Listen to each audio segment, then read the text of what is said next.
The other question you got to ask yourself, though, is how much money are you spending of that million Yeah. dollars a month, Where is the money? right? Where's the money? Because Yeah. if you're spending making $1 million a month, but you're spending more than $1 million a month, you are flat broke. You may look like a millionaire, you may impress your friends, but dude, you're in trouble.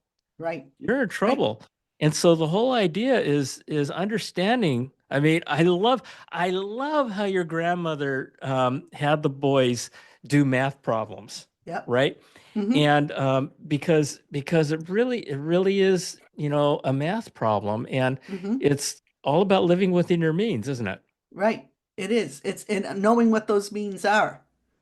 So if Yeah. you don't know what the means are, and if you're thinking in your brain, let's just say you, let's say you're a salaried employee and your salary is $10,000 a month.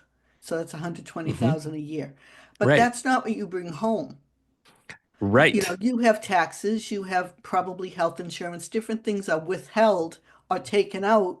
So knowing what actually comes in the door, what do I have to work with? Because if in your mind you're just thinking of the gross, well, that's why you don't have any savings because you're forgetting Good about point. that other piece of the pie Good point. that is called the difference between the two is the net. You have to work from the net. But if you don't know what that net is, then you're lost.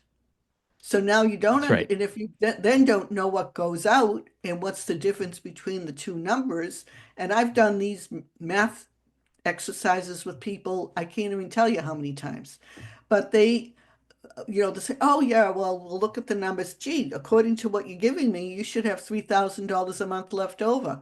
And they're lucky if they have 50 cents. Well, where's that money? It had to go somewhere. It had to go somewhere. So let's Yep. find out where that money went, because if you don't know, you're not going to be able to manage it. You can't There you manage what go. you don't know. That's right. That's right. And it's just it is um you bring up such a good point, because if you think about that $10,000, right? Hmm. People don't think of this, but the biggest expense that anybody has in their entire life is not their mortgage, is not their house payment. It is your taxes. Right. And when you take out your taxes, you take out your insurance payments, you take out all the necessities, that $10,000 a month may end up being five. You take out Yep. your state taxes, your federal taxes, just everything. It may even end up being less than that. Right.